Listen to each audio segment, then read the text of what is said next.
Good evening, I'm Keith Kate. And I'm Stacy Scheibel. Thank you for joining us tonight. And new tonight, a Pasco County man ended up being saved by the very deputies he was trying to get away from. He accidentally ran into a canal and began drowning. Tonight, those deputies are talking about the moment that went from pursuit to rescue. And News Channel 8's Rod Carter is live where that all happened. Quite an amazing story and a good ending to this one, Rod.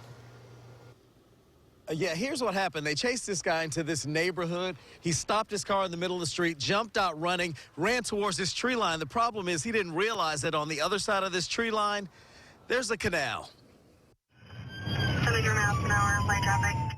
It started with a chase.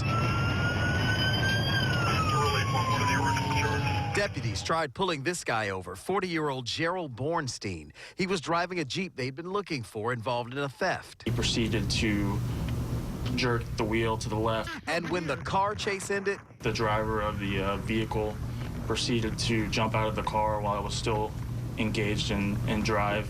That is when the foot chase began. But what Bornstein didn't realize is when he ran away and through these trees off Seabreeze Drive in Port Richey, he ran right into a canal. He started calling out near the end that he couldn't swim. Come on, go, go.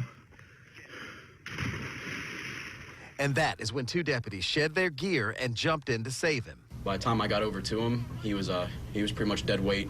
They pulled him to shore and performed CPR. Deputies pulled out the defibrillator, but Bornstein began breathing and they didn't need to use it. We eventually got him back to breathe and he was spitting up the water. This suspect's brush with death, not his first brush with the law. He's been arrested nearly a dozen times. And tonight he has these deputies to thank for his going to jail again, because it almost ended in a very different way. It's changing hats sometimes, you know. We're chasing after him, we're trying to get him into custody, but if it gets to a point where his life is in danger, we need to change hats and try and save him as well. And tonight that guy's facing a number of charges, including fleeing and eluding. He's also facing an aggravated assault against a law enforcement charge. And here's the thing, he should be very, very happy that these folks saved his life, because some of the folks that live out here told those deputies there's an 8 to 10 foot gator that lives in this canal. Stacy? Wow, that's crazy. And did the guy say anything once they brought him back? Was he appreciative?